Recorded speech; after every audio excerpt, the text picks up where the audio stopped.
celebrate this month by sharing in the sweetness, in the sacredness, and the holiness of this time of year. And we're doing that in new and empowering ways.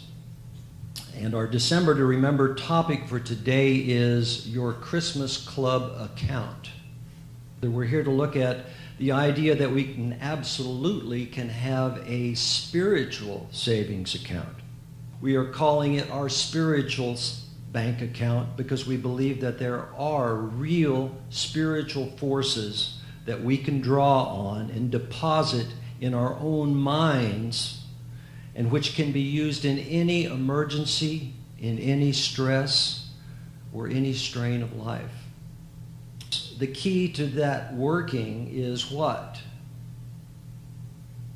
The deposits have to be made in advance so that the account is available when it's needed.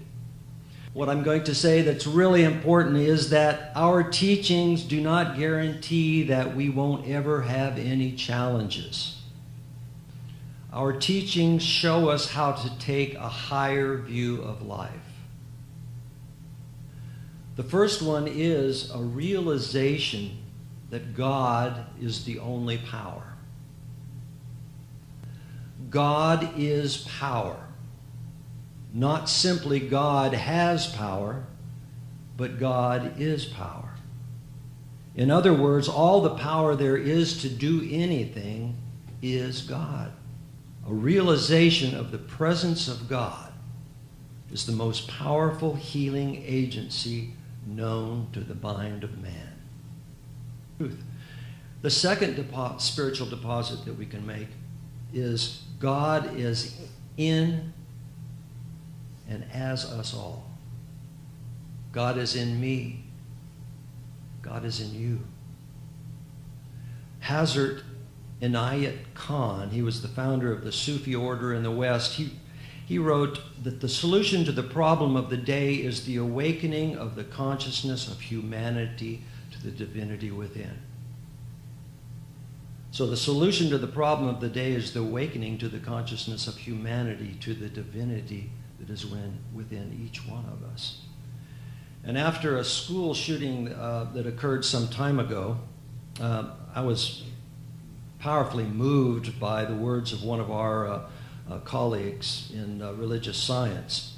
And incidentally, we just had another, as you know, school shooting on Friday, which was in the high school that Diane went to in Colorado, Arapahoe High School, about down the road, about 10 miles from Columbine. But one of our colleagues said these words, and they really resonated with me. He said, the only way for this school shooting to be healed is for someone to see God in the shooter as well as the victims and their families. In other words, we must lay aside our human emotional reactions and boldly declare that these people are the Holy One.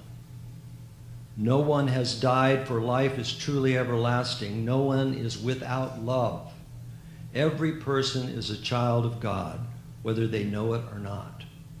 So we absolutely have to have the concept that God is in and expressing as each and every one of us, firmly, deeply planted, in order to be even able to hear those words, that God is in the shooter, right? But if we can, we will have a transforming experience. And the third deposit that we can make is knowing that something greater is always going on. That no matter what is going on, there's always something greater happening. No matter what difficulty we may be experiencing in any given moment in our lives, an answer greater than the problem is available. So if you're finding the curriculum of your life particularly challenging, know that you are in the perfect place. You're on the growing edge or the cutting edge of your own becoming. And who you're becoming is someone truly amazing. Jingle bells, jingle